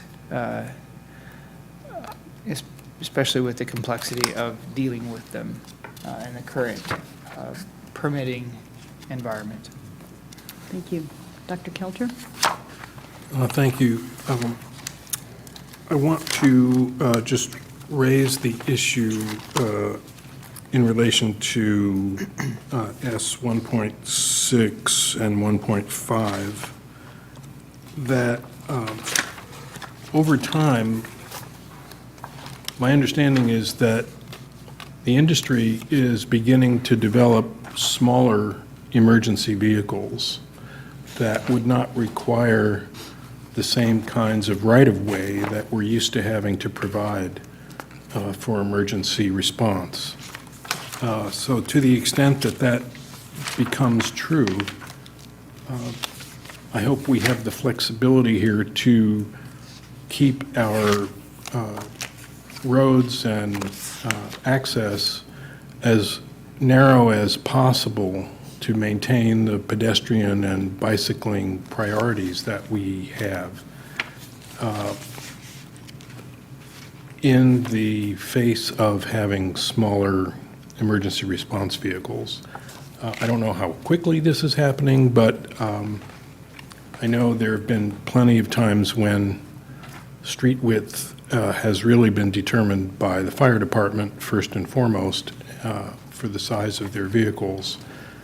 So to the extent that we can take advantage of smaller emergency response vehicles, I think it would help us execute the general plan down the road. Thank you, Dr. Kelter. Commissioner Moore? Nothing. I think Commissioner Sternfels? Yes, and this is probably more of a question for Mr. Tilley.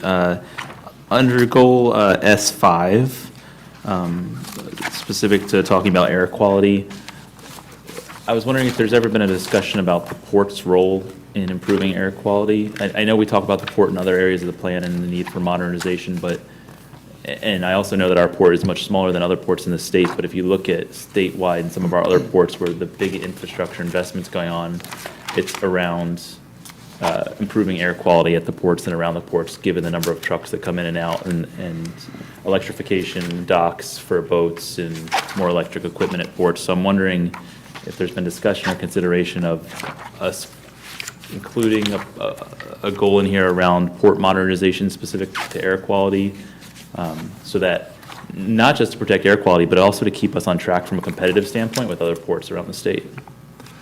Yeah, we have, the port is such a unique animal right in the heart of our city, and we have struggled with it as in terms of wanting it to be economically successful, yet not having a lot of impacts, right in the heart of our community, too. We have worked on concepts to do the coal ironing at the port for ships, and the truck engines are a big issue, too. Fortunately, a lot of those through CARB are going to have to be upgraded, over time. But we may want to, look at something about, making sure the port maintains its master plan and how it's going to maintain sort of itself, since it's its own entity, how we want to, so we'll need to look at that a little further. Good point, Commissioner Sternfels. Commissioner Tumber? No more comments? Okay. I don't have any feedback on this particular section at this time, so the next section is the healthy community element. To my right, Commissioner Moore? No? Commissioner Sternfels? No. Commissioner Tumber?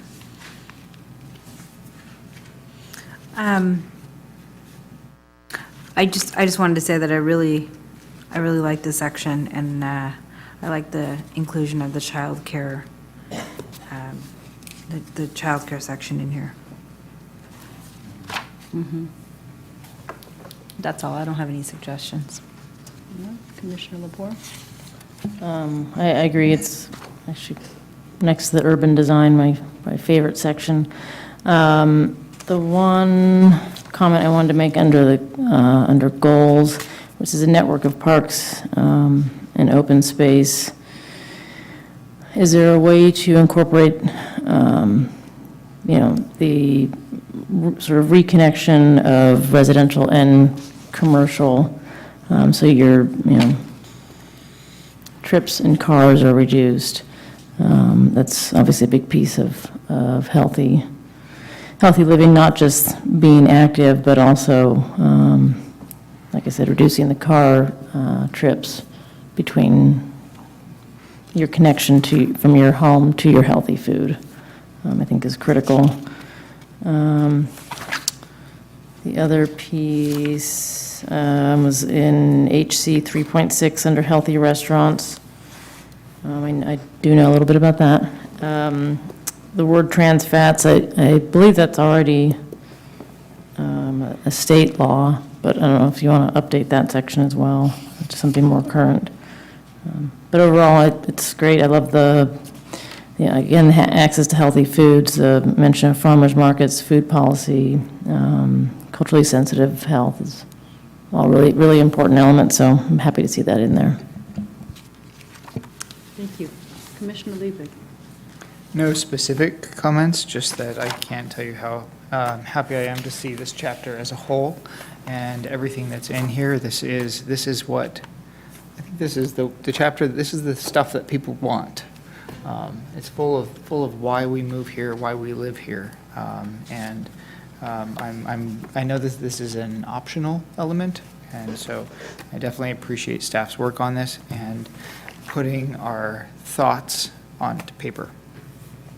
Thank you. Dr. Kelter? Me too.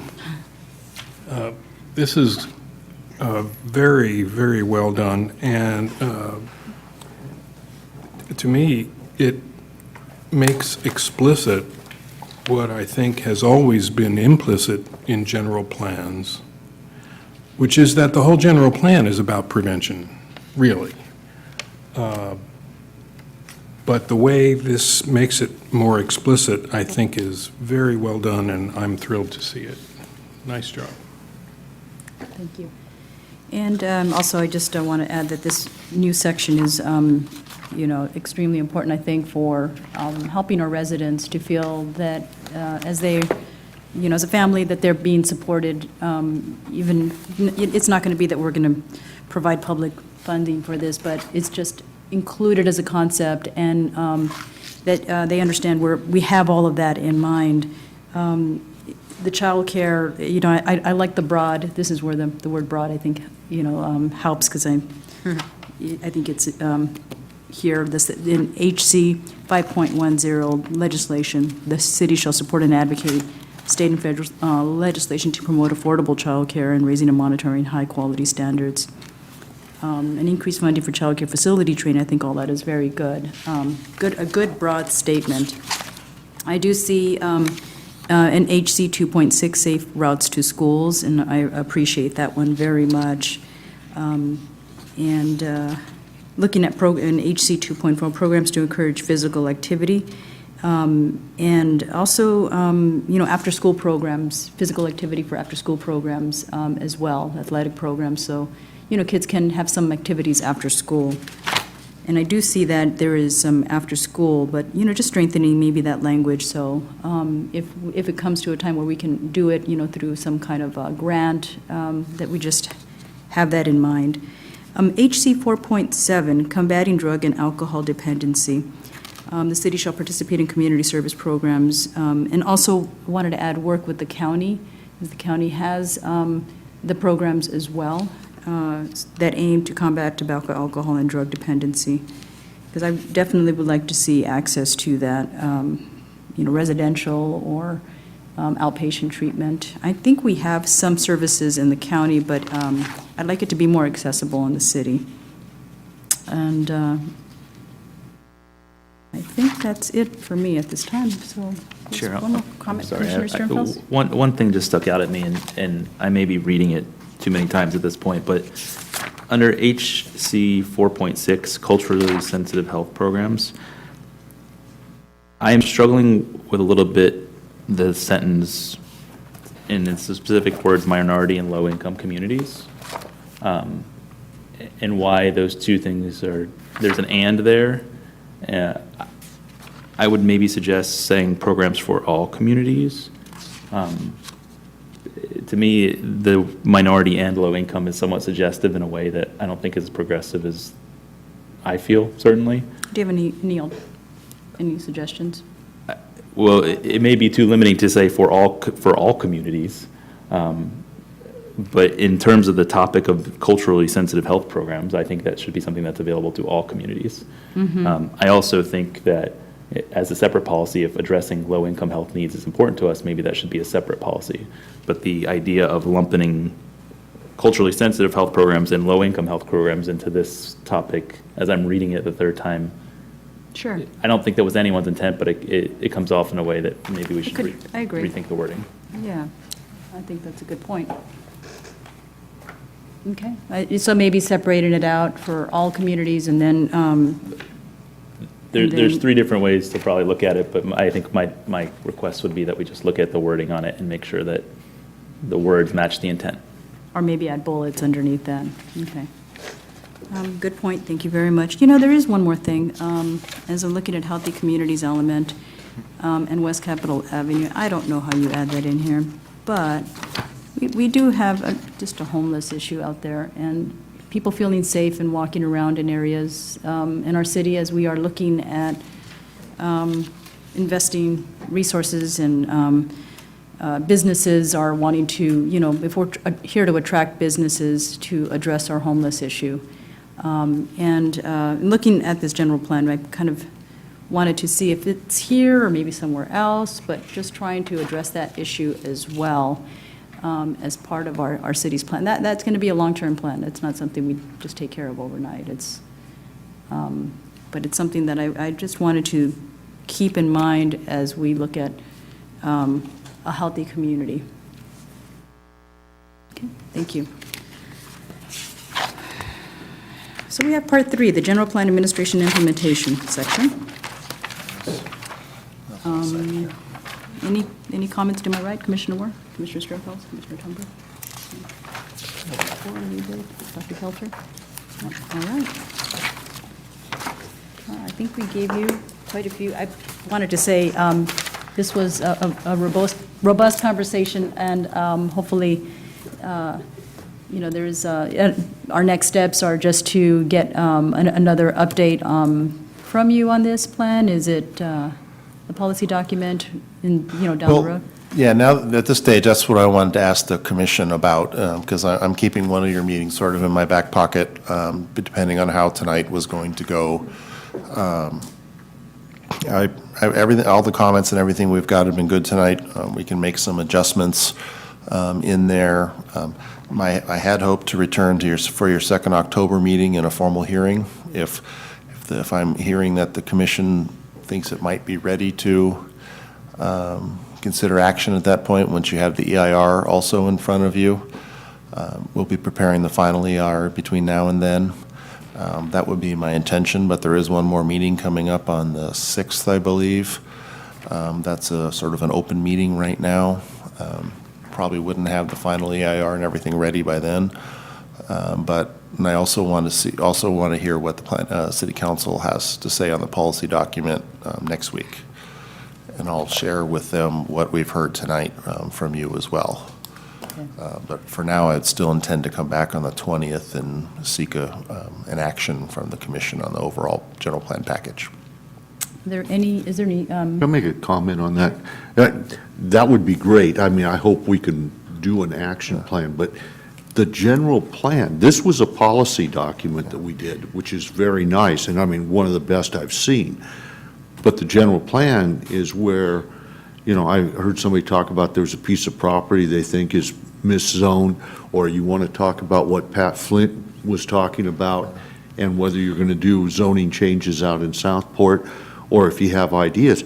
That's when all our comments come in, is at that next plan. So if we're going to make changes to the actual general plan, if you have a parcel of land that you think is totally wrong, you probably should be talking to David now, so that we could be able to talk about those changes on the whole general plan. And then, we may want to bring up what Pat Flint talked about and say, how does that change? How does that policy that they signed, or that document they signed, affect us out in Southport? And what do we want to do in another area? That's when we actually get into the specifics of the plan. Is that not correct, David? Well, the plan really is the policy document with the associated land use map. So you have all that in front of you tonight. The council had previously directed us to use that land use map for further study in the general plan EIR. So now is really where things are starting to come to fruition with the land use map, the associated, the EIR, and the policy document. So we're now almost at the point where we want to consider the whole thing formally. That's correct. Well, but if you had a change, if you saw something was drastically wrong in the general plan, that's when we talk about it, is when that comes before us. Well, really, the land use map that you have in front of you tonight has really been the one we've been really writing now for at least a few years. Right. And so, as part of the action that we would be requesting of the commission would be to recommend approval of the general plan in total, which includes that land use map, the EIR, and the policy document. Correct. Okay, so then, I just want some clarification from what Commissioner Moore is saying. So then everything, even including what you're talking about, is going to be approved. So any modifications that, because we made a mistake or we want more clarification and we actually want to make that modification as a vote for the general plan or recommendation. Yeah, I have to be honest, I've truly not read the whole general plan, so I don't know. But I don't anticipate anything, but we could have something come up. Okay. And that's when we'll make those recommendations. Comments. Okay, that's good to know. And that'll happen on October 20th? Yeah, that's my current plan. Okay, that's good to know. That's helpful. Any other comments, feedback, anything? All righty then. That helps, David. I appreciate that update. No, and thank you, Commission. This has been a very, very good discussion tonight. Yes, it has Exactly been. what we needed tonight. Thank you. So next item on the agenda is the general administration function formal discussion. Are there any updates from anybody? No? Madam Yes. Chair, I will not be at the October 6th meeting. Okay, Thank you very much. All right, Donald, see anything else? And I won't be at the October 20th meeting. Oh, no. That's too bad. Well, I guess you can submit comments in writing. I think I've pretty much made my comments today. Okay. Chair, I may or may not be at the October 28th meeting, as our son is due that day. My October wife is very 20th? 28th. Should we say 28th? 20th. Oh, I might be around for that, Our more meeting- likely. Our meeting's on the But it still 20th. may not make the 20th either, you know? These things can't be determined. You know, they kind of in come advance. around a little later. They- Sometimes they just don't they want to come come when out. they- May or may not be available. That's right. All right, then. All right. Then Motion to adjourn? we're adjourned.